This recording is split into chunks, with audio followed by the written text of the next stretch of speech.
E fala pessoal, seja bem-vindo a mais um vídeo aqui do nosso canal. E no vídeo de hoje vamos ver aqui as últimas novidades do Vasco. Tem aí contratação chegando, tem aí apresentador pedindo 4 reforços para o Vasco e também temos aí o Pedrinho falando. Ficou interessado, quer saber mais do desfecho dessa história? Então assista esse vídeo até o final. Salve, Nicola! Coronado está livre, porque para quem não conhece o Igor Coronado, meia brasileiro, que saiu muito cedo do Brasil, está jogando no Al Ittihad. Ele é o legítimo 10. Tem um moral gigante na Arábia Saudita. Contrato de $5 milhões por temporada lá no Al Ittihad. E aí, durante o fim de semana, surgiu a especulação de que o Ittihad teria decidido por dispensá-lo. A informação não foi confirmada. Até mandei mensagem para o Rafael Brandino, que é o empresário dele, e a verdade é que ninguém confirma essa possibilidade de rescisão. Se ficar livre no mercado, é o jogador que vai interessar todos os clubes brasileiros. Foi o próprio Brandino, o empresário dele, que me contou no ano passado, quando o contrato com o Al Ittihad havia se encerrado, que 7 dos 8 clubes grandes do Rio e São Paulo haviam feito proposta. O único que não fez proposta na oportunidade foi o Flamengo. Corinthians, Palmeiras, São Paulo, Santos, Botafogo, Vasco e Fluminense haviam tentado a contratação do cara de acordo com o empresário, tá? Eu ainda não conheço muito o futebol dele. Não sei se agregaria no estilo de jogo do Ramon Dias, né? Aí tem que ter o aval do treinador. Vamos ver o desfecho aí. Agora vamos ver aqui o que o pessoal do ESPN falou sobre o Vasco. Porque aí você não tem um primeiro volante, né? Você pode encostar o Medel como primeiro volante e deixar líder, né? o João, que tem ótima recuperação, um jogador que tem uma velocidade rápido, impressionante, é um jogador muito rápido. Ele não perde corrida para atacante adversário. A ideia do Zinho de ter esse homem atrás do centroavante, abrindo 2 caras pelo lado do campo, dá amplitude para o jogo e dá profundidade para o jogo, né? que o Vasco precisa. Mas continuo achando, o Vasco precisa de pelo menos mais 4 jogadores. O Zinho falou do Corinthians. E eu penso o Vasco gigante como o Vasco tem que ser pensado. O Vasco não tem que ser pensado com um jogo... um time... Não. O Vasco primeiro. O Vasco tinha, o ano passado, um time fraquíssimo para começar a temporada. Esse ano já tem um time um pouco melhor que do ano passado.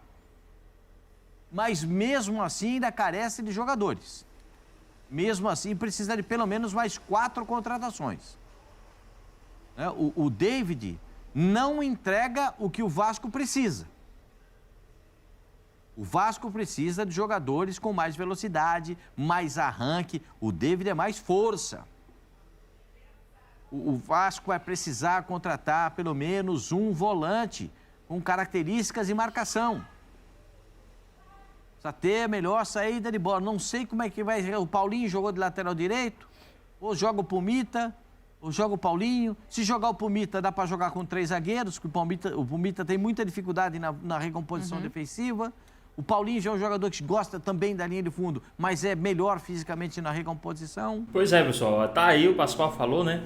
O Vasco precisa de mais 4 jogadores. Agora, até hoje, eu não entendo como é que os caras conseguem trazer o David para o time do Vasco. Não sei porque os caras insistiram em trazer o jogador David. Deixa aqui nos comentários se você está curtindo, se você está gostando da possibilidade do David estar jogando no Vasco. Deixa aqui nos comentários a sua opinião, o que é que você já achou sobre o David nesses 2 jogos que ele fez pelo Vasco. Com relação a SAF especificamente, a gente sempre vai tentar o diálogo, né? Mas, como eu tenho dito, o meu trabalho é em prol do Vasco. Eu sou a favor do Vasco. Então, o diálogo é sempre aberto, é sempre prazeroso para mim falar de futebol e poder contribuir. Desde o primeiro momento que eu fui eleito, obviamente sem ser empossado, eu já me coloquei à disposição para isso. O diálogo, como eu disse, sempre partiu, né, de mim para que isso acontecesse. Até o momento, por eu também não ser ainda presidente, você daqui a pouco empossado, eu acho que isso vai facilitar. Quando se diz em 30%, é só você raciocinar em qualquer empreendimento. Quem tem 30%, ele é minoritário, mas ele precisa ser ouvido, conversar, e a intenção é sempre de ajudar e colaborar, dentro de conhecimentos, obviamente, do conteúdo que é o futebol. Eu tenho direitos e deveres. com relação ao associativo que eu preciso proteger, principalmente a instituição, que é fiscalizar, que é cobrar, que é lutar pelo clube, que é lutar pelo torcedor. É para isso que eu vim, é para isso que eu me preparei. Então, o diálogo ele é sempre, né, a primeira opção para que as coisas funcionem em prol do Vasco. Eu torço pro Vasco, então é pro Vasco que eu vou trabalhar. Pedrinho aí, né, que é ídolo do Vasco, foi jogador aí do Vasco por muito tempo, é ídolo. Acredito que ele vai sim tentar fazer ali o máximo que ele conseguir. A gente já sabe, como ele falou, né, ele tem 30%, então não é o majoritário. Por mais que ele traga uma ideia que seja válida, que seja boa para o Vasco, mas só vai adiante se a SAF aceitar e der o aval. Mas acredito que ele vai ter uma boa relação aí com a SAF, né? Não sei até que ponto, né? Já que ele promete aí trazer à tona todos os detalhes do contrato e tudo mais. Então vamos ver aí como é que vai ficar essa situação.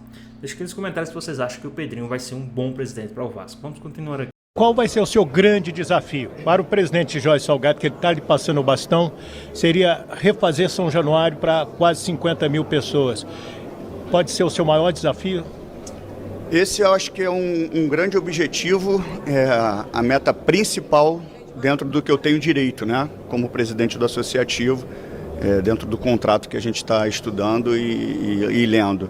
Então, o meu maior objetivo é que eu consiga, a gente sabe que tem alguns critérios ainda para serem cumpridos, a questão do potencial construtivo, né, ainda estão em recesso, a gente precisa da assinatura para que comece a dar andamento, para a gente observar o melhor projeto pro Vasco, não é o projeto do estádio do Pedrinho ou de qualquer outra pessoa, é o melhor projeto pro Vasco de estádio.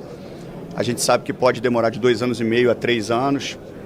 O meu sonho e desejo é que a gente inicie o estádio no meio do ano, obviamente que pensando em 2 anos e meio de construção e eu entregando o estádio no final do meu mandato. Se isso não acontecer, o ideal é que inicie, obviamente, depois dessa data, se não puder ser cumprida, que inicie no final do ano, e aí a gente vai ver o prazo de entrega, mas esse é meu principal objetivo.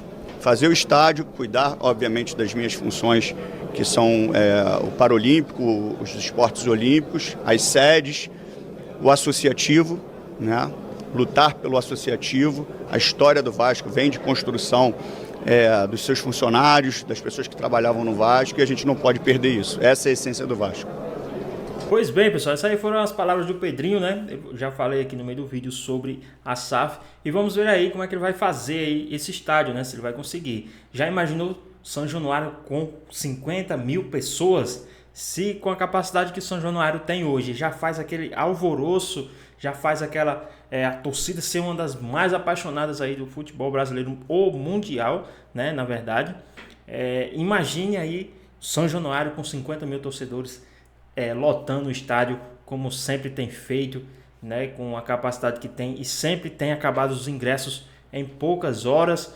Foi assim no ano passado, em 4 horas já encerrava-se os ingressos. Acredito que com um estádio de 50 mil pessoas não vai ser diferente. No máximo 6 horas já vai estar esgotado os ingressos, porque essa torcida é muito apaixonada. Para você ver que o Vasco, na dificuldade, a torcida estava ali apoiando o time e tudo mais. Imagine o Vasco com um estádio de 50 mil pessoas lutando por títulos. Imagine o alvoroço que essa torcida vai fazer dentro do estádio apoiando o time, né? E segundo o Pascoal ali, o Vasco precisa de mais 4 jogadores, e eu concordo com ele. O Vasco precisa de mais 4 jogadores. O bom seria se o Cuejá tivesse, se vir para o Vasco, assim, tá meio balançado, não sei se vem, mas se viesse seria uma boa. Um jogador, quero aqui corrigir no último vídeo que eu falei sobre o Cuejá, eu falei que ele tem 35 anos, ele tem 31 anos, ainda tem idade sim para jogar no Vasco. Não sei se para depois do Vasco tem negociação aí para algum outro clube, se a SAF vai querer fazer isso, a compra desse jogador para depois tentar revender. Não sei se vai ter mercado após isso. Haja vista, não estou falando aqui do lado torcedor, estou falando do lado investidor, que a SAF pensa dessa forma, né? Mas vamos ver aí, vamos aguardar o que pode acontecer no desfecho dessa história para os próximos capítulos. Mas também acredito que o Vasco errou na contratação do David. O David não se encaixou ainda, possa ser que ele mude aí, né, as coisas melhorem, mas ainda não se encaixou. na situação do Vasco, né? Na forma do Vasco trabalhar. Vamos ver aí o desfecho, né? Do que pode acontecer, as coisas que podem acontecer, se tudo isso vai melhorar. Deixa aqui nos comentários a sua opinião, o que vocês acham a respeito sobre isso. Espero que vocês tenham gostado do vídeo. Deixe seu like, comenta aqui embaixo, ative o sininho de notificações. Se for novo aqui no canal, já se inscreva para não perder os próximos vídeos. Tamo junto, é nóis e até a próxima. Fui!